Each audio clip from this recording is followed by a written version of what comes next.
saya buka lagi sarung tangannya. Kemana uang ibu yang diambil kemarin? Itu baru pakai jalan ke saya di atas. Ibu ada berapa uang yang sudah diambil, Bu?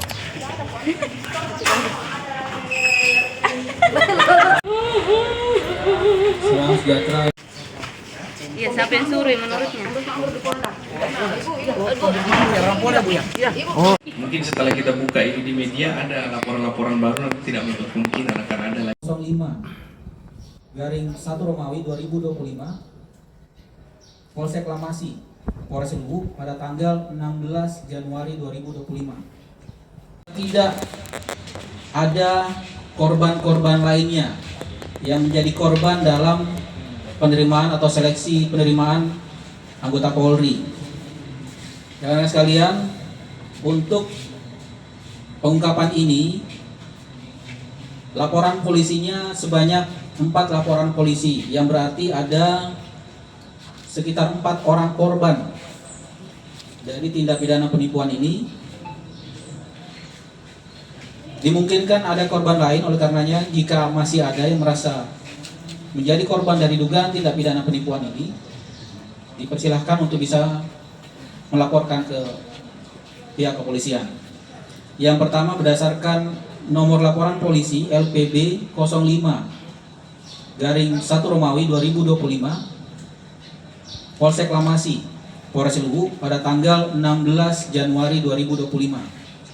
Kemudian yang kedua, berdasarkan laporan polisi LPB 20/3 Romawi 2025 Polsek Lamasi Polres Luwu tanggal 2 Maret 2025. Yang ketiga, berdasarkan laporan polisi LPB 79/3 Romawi 2025 tanggal 16 Maret 2025 dan laporan polisi nomor LPB 86/3 Romawi 2025 tanggal 22 Maret 2025. Korban para orang tua casis berinisial saudara SC, saudara EP, saudara AD, dan saudari ZM. Tersangka berinisial saudari HA, umur 52 tahun, pekerjaan wira swasta, beralamat di Kecamatan Lamasi Timur, di mana yang bersangkutan bertugas merekrut calon siswa Bintara Polri Rekpro gelombang kedua tahun 2024. Kemudian perannya dibantu oleh saudara MR 52 tahun, beralamat di Kota Palopo, yang mengaku sebagai seorang inspektur jenderal dari kepolisian. Modus operandi, tersangka berinisial saudari HA bertugas merekrut anak korban yang akan mengikuti seleksi Bintara Polri dengan mengiming-imingi korban untuk membantu meluluskan anaknya yang mengikuti seleksi rekrutmen Polri tahun 2024 dengan meminta sejumlah uang sebagai mahar untuk pengurusan casis.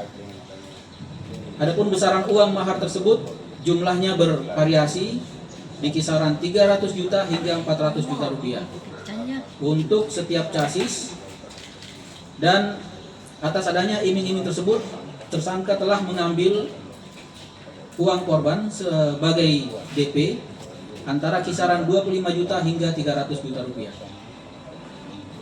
Terhadap tersangka berinisial saudara MR bertugas membantu saudari HA untuk meyakinkan korban, di mana terhadap tersangka saudara MR mengaku sebagai seorang inspektur jenderal polisi ketika berbicara dengan para korban.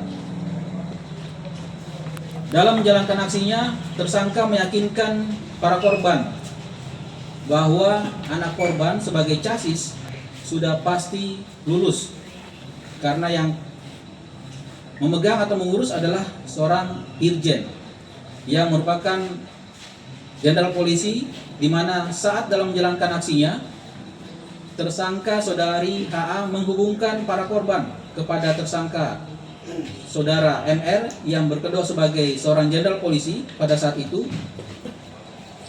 Dan pada saat itu pula tersangka sempat memperlihatkan kepada para korban sebuah surat pengumuman kelulusan yang diduga palsu dan dibuat sendiri oleh tersangka saudari HA. Selain itu, tersangka inisial saudari HA juga meyakinkan beberapa orang casis yang telah direkrut dengan cara seringkali mengajak casis tersebut ke Polda Sulawesi Selatan saat proses rekrutmen berjalan. Namun pada saat berada di Polda, casis hanya disuruh menunggu di kantin, sedangkan terhadap tersangka berpura-pura masuk ke dalam salah satu ruangan. Dan oleh tersangka juga sempat mengajak dari salah satu casis ke SPN Polda Sulsel di Batua saat akan dimulai pembukaan pendidikan, di mana terhadap casis tersebut sempat disuruh oleh tersangka saudari HA untuk masuk bergabung ke dalam barisan casis yang telah dinyatakan lulus. Namun saat dilakukan pembacaan pembagian barak maupun pembagian perlengkapan pendidikan terhadap nama casis tersebut tidak ditemukan. Akibat perbuatan tersangka tersebut, kerugian dari keempat korban mencapai sekitar kurang lebih 750 juta rupiah, yang mana nilai kerugian secara transfer sebesar 710 juta rupiah dan secara tunai atau cash sebesar 40 juta rupiah dengan rincian masing-masing sebagai berikut. Yang pertama, dari orang tua casis berinisial saudara SC mengalami kerugian sekitar kurang lebih 51 juta rupiah. Kemudian yang kedua, orang tua casis berinisial saudara EP mengalami kerugian sekitar kurang lebih 149 juta rupiah.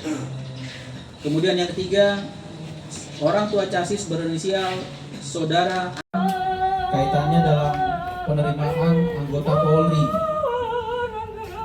Hal ini penting untuk kami sampaikan pada saat ini, sebagaimana kita ketahui bahwa juga sedang berlangsung seleksi penerimaan anggota Polri. Oleh karena itu, kasus ini kami anggap penting untuk dilakukan konferensi pers agar tidak ada korban-korban lainnya yang menjadi korban dalam penerimaan atau seleksi penerimaan anggota Polri. Dan sekalian, untuk pengungkapan ini, laporan polisinya sebanyak 4 laporan polisi, yang berarti ada sekitar 4 orang korban dari tindak pidana penipuan ini. Dimungkinkan ada korban lain, oleh karenanya jika masih ada yang merasa menjadi korban dari dugaan tindak pidana penipuan ini, dipersilahkan untuk bisa melaporkan ke pihak kepolisian. Ini hanya berdua ini saja yang berperan, begitu. Siapa tahu mungkin di Polres lain ada. Sepertinya ini palsu untuk meyakinkan korbannya. Tolong di-blur nanti mukanya ya. Download Tribun X sekarang, menghadirkan lokal menjadi Indonesia.